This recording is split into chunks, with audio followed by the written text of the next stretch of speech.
안녕하세요. 결혼한 지 14년 차에 아이들을 키우고 있는 40대 여성입니다. 제 정신 나간 시동생하고 동서 얘기 좀 하려고요. 막말로 그 두 XX 때문에 열받아서 이렇게 글까지 쓰게 되다니 지금도 치가 떨리네요. 지금 돌이켜 생각해보면 뭐가 그렇게 좋았는지 남편하고 결혼할 때 이것저것 재보지를 못했어요. 굳이 변명을 하자면 제가 워낙에 어려서부터 어렵게 살다 보니 탈출구를 찾고 있었던 것도 같고요. 그러나 중에 6살 많은 남자가 내가 너무 좋다지 돈도 많이 번다고 하지. 그러니까 마음이 기울었나 싶기도 하네요. 그리고 실제로 결혼하고 몇 년은 정말 행복했습니다. 남편이 따박따박 가져다주는 월급으로 살림 꾸리고 애들 키우는 재미가 있었어요.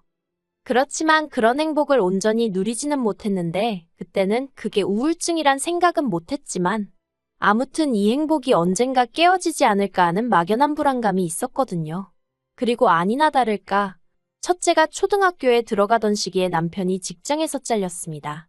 원래 성격이 저한테 미주알고주알 말하는 사람이 아니라서 저도 어쩌다 잘렸는지는 지금도 몰라요. 하지만 회사가 어떻게 자기한테 그럴 수 있냐며 분통을 터뜨리는 모습을 보곤 뭔가 억울한 일이라도 있었나 하고 저 혼자 추측만 할 뿐이었죠.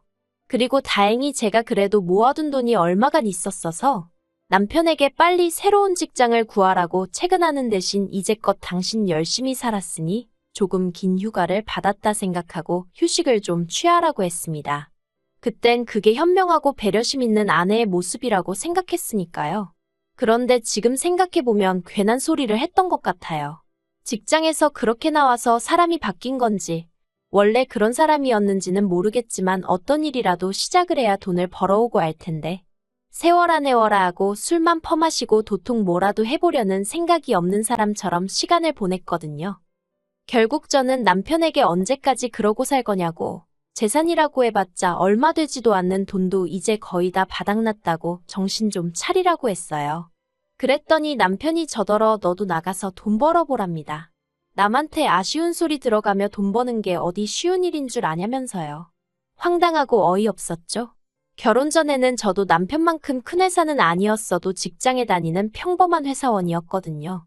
그런데 자기가 먼저 자기는 아내한테 내조받고 싶다면서 회사 관두라고 자기 혼자 벌어서도 먹고 사는 건 지장 없게 하겠다며 호언장담을 할 땐 언제고. 이래서 여자도 능력이 있어야 된다고 하는구나. 정말 별의별 생각이 머릿속을 스치대요. 그래서 남편더러 알겠다고 나도 나가서 돈 벌 테니까 당신도 내일부터 당장 일자리 알아보라고 했어요. 그런데 제가 말은 호기롭게 했는데 생각해보니 애들을 맡길 곳이 마땅치도 않고 일을 어쩌나 싶었습니다. 그래서 일단 어머님께 연락을 드렸어요. 평소에 저희 애들을 예뻐하시기도 했고 제가 평소에 어머님께 잘해드렸거든요. 그러니 이번만큼은 어머님이 저희 사정을 좀 봐주지 않으실까 하는 기대가 있었죠. 그런데 어머님은 하루 종일도 아니고 아이들 학교만 어머님 집으로 시키면 안 되겠냐는 제 부탁을 아주 단칼에 거절하셨습니다. 네 애는 네가 키우라면서요. 틀린 말씀은 아니었지만 너무 야속하더라고요. 참고로 친정부모님께서는 저희 집에서 4시간 이상 걸리는 곳에서 살고 계셨습니다. 그러니 한마디로 물어보나만 한 상황이었죠. 그래서 결국 저는 집에서 하는 일을 알아보다가 온라인으로 장사를 시작했습니다. 제가 뭐 딱히 손재주가 있는 것도 아니고 해서 중국에서 이것저것 사다 팔았는데 그게 생각보다 일이 어렵지 않고 이윤도 괜찮게 남더라고요. 그래서 첫 달에는 100만 원밖에 못 벌었지만 이후로 조금씩 늘어서 1년이 지났을 땐 그래도 달에 3,400은 벌기 시작했습니다. 그러자 처음엔 기껏 취직하겠다고 큰소리 치더니 겨우 하는 게 1,000원, 2,000원짜리 파는 거냐며 무시하던 남편도 언젠가부턴 이달엔 얼마나 팔았냐며 관심을 보이대요.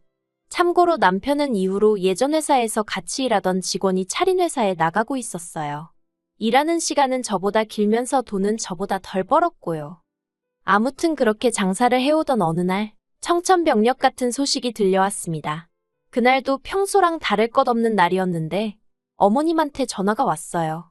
그리고 어머님은 다급한 목소리로 아버님이 지금 119에 실려가셨다며 저더러 당장 병원으로 오라시대요.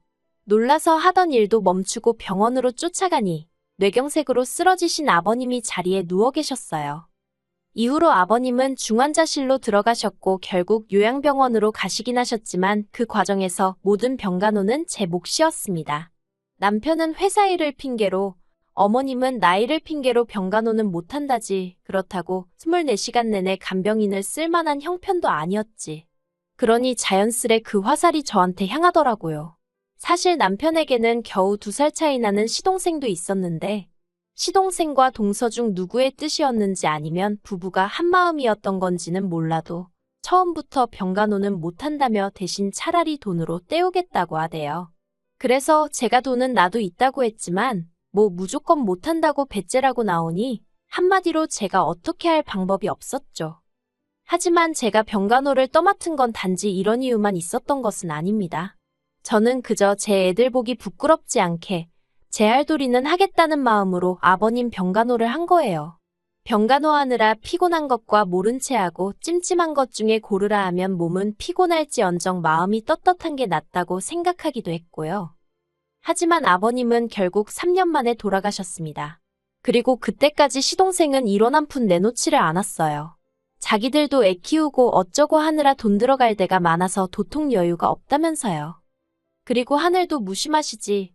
아버님께서 돌아가시고 얼마 지나지 않아 어머님이 대장암 3기라는 진단을 받으셨습니다. 그리고 이때부턴 정말 하루에도 몇 번씩 눈물만 났어요. 왜냐하면 남편이고 어머님이고 당연히 제가 어머님 병간호를 해드릴 거라 생각하는 눈치였거든요. 남편은 심지어 저더러 자기 어머니를 살려달라며 눈물을 보이는데 어이가 없어서 환장하겠더라니까요. 정말이지. 이게 내 팔자가 사나워서 이런 건가? 아니면 이 집구석에 뭐가 있기라도 한가? 솔직히 돌아가신 아버님을 탓할 일도 아니고 어머님이 원해서 암에 걸리신 것도 아닌데 정말 두 분 다 원망스럽고 남편도 꼴보기 싫고 애들한테도 미안하고 아무리 생각해도 나는 잘못한 게 없는데 왜 내가 이렇게 고생을 해야 하나 싶은 게 정말 어디 아무도 없는 데 가서 꺼이꺼이 울고 싶은 심정이었어요. 그리고 결국 저는 죽이 되든 밥이 되든 하는 데까지 내보자 생각하고 또 어머님 병간호를 시작했습니다. 그러자 이때는 시동생도 미안하긴 했는지 병원비에 보태라며 200만 원을 보내왔어요. 하지만 그게 처음이자 마지막으로 시동생이 지 부모 병원 생활할 때 한 아들 노릇이었네요. 어머님의 병간호를 하는 동안에도 저는 돈은 돈대로 벌어야 했고 살림도 해야 했고 그 와중에 애도 키워야 했으니 솔직히 어디다 말은 못했지만 이러다 내가 먼저 죽는 거 아닌가 싶대요. 살도 10kg 넘게 빠지고 탈모까지 생겼으니까요.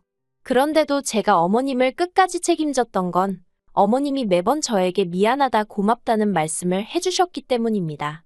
그래도 알아주시니 감사해서 그리고 그런 어머님이 안쓰러워서 그냥 힘닿는 만큼은 어떻게든 해보자 하곤 버틸 수 있었달까요? 하지만 결국 지독한 항암 치료를 견디지 못하고 어머님도 세상을 떠나셨어요. 그리고 어머님이 저와 남편 앞으로 당신이 사시던 작은 아파트 한 채를 남기셨지요. 그래서 남편과 저는 그 아파트를 팔아서 저희 대출을 갚았습니다. 사실 아버님 때부터 시작해서 저희가 매번 병원비를 부담하고 있었기 때문에 정작 저희 대출은 이자만 간신히 갚아가는 정도였거든요. 그리고 저희는 병원비 때문에 마이너스 통장도 쓰던 상황이었기에 그것도 정리했습니다. 그렇게 갚을 거 다 갚고 정리하고 나니까 1억 4천 정도 남더라고요. 솔직히 마음 같아선 그 돈 전부 다 제가 갖고 싶었어요. 저도 사람인데 그간 제가 한 고생에 대해서 보상을 받고 싶었던 게 솔직한 심정이었죠. 하지만 법이라는 게 그렇지 않으니 시동생에게 정확히 반 갈라줬습니다. 그런데 얼마 전, 그러니까 어머님 돌아가신 지 반년쯤 되던 시기였거든요. 생각지도 못한 이야기가 들려왔어요. 시동생네가 이혼을 하기로 했답니다. 제가 남편에게 갑자기 뜬금없이 그게 무슨 소리냐고 물으니 남편이 저희가 준 7천이 문제였던 것 같대요. 그래서 제가 그게 무슨 말이냐고 알아듣게 설명 좀 해보라 했습니다. 그리고 그렇게 듣게 된 이야기는 정말 말 같지도 않고 웃기지도 않대요. 동서가 어머님 사시던 아파트 매매가가 얼만지 알아봤는데 왜 자기들 몫이 7천밖에 안 되냐면서 난리를 쳤다나요? 그리고는 시동생더러 저희를 만나서 단판을 짓고 오랬다는 거예요. 가서 정확히 절반을 받아오라고 안 그러면 이혼이라고요. 그런데 시동생이 형님이랑 형수 그러니까 저희가 병간호만 몇 년을 들었는데 그동안 자기네가 한 게 뭐가 있다고 그런 소리를 할 수 있냐고 못한다고 버텼나 봅니다. 그래서 결국 이혼하기로 했다는 거예요. 7천 중 5천은 동서가 가져가기로 했고요.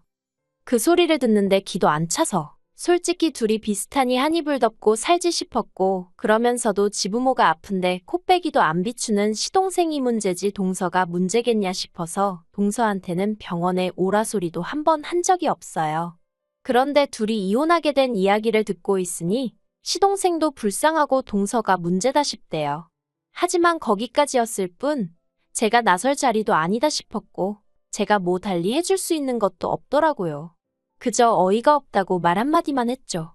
그런데 남편이 제 눈치를 살살 보더니 그러지 말고 그냥 우리가 돈을 좀 더 주면 어떻겠냐입니다. 저 나이에 자기 동생 갑자기 혼자 되면 어떻게 사냐고요. 황당하고 기도 안 차서 남편한테 그 나이에 혼자 사는 남자가 얼마나 많은데 걱정할 걸 하라고 했어요. 무슨 한두 살 먹은 어린애도 아니고 굶어 죽기야 하겠냐고 멀쩡히 직장 다녀 집 있어 뭐가 걱정이냐고요. 그랬더니 집도 동서한테 뺏기게 생겼다면서 어쩌면 좋냐고. 그래서 제가 등신마냥 그걸 왜 다 뺏기고 있느냐고 밥그릇은 알아서 챙기라고 한마디 해버렸습니다. 하지만 남편은 계속해서 저더러 돈만 좀 더 챙겨주면 이혼은 안 할 것 같은데 어떻게 안 되겠냐고 저를 조르는 거예요. 결국 듣다 못한 제가 남편더러 동생하고 나란히 손잡고 이혼남 되기 싫으면 조용히 하라고 했어요. 그런데 어이없게도 동서가 저에게 직접 연락을 해왔습니다. 그리고는 자기네 이혼하기로 한 이야기 들으셨냐길래 들었다고 뭐 성인들끼리 그렇게 결정을 내렸다니 어쩌겠냐 했죠. 그랬더니 저더러 한다는 말이 뭐 느끼는 바가 없냐입니다. 그래서 제가 느끼는 바 있었지. 동서가 참 무서운 사람이구나. 그걸 느꼈어. 하고 한마디 쏘아붙였어요.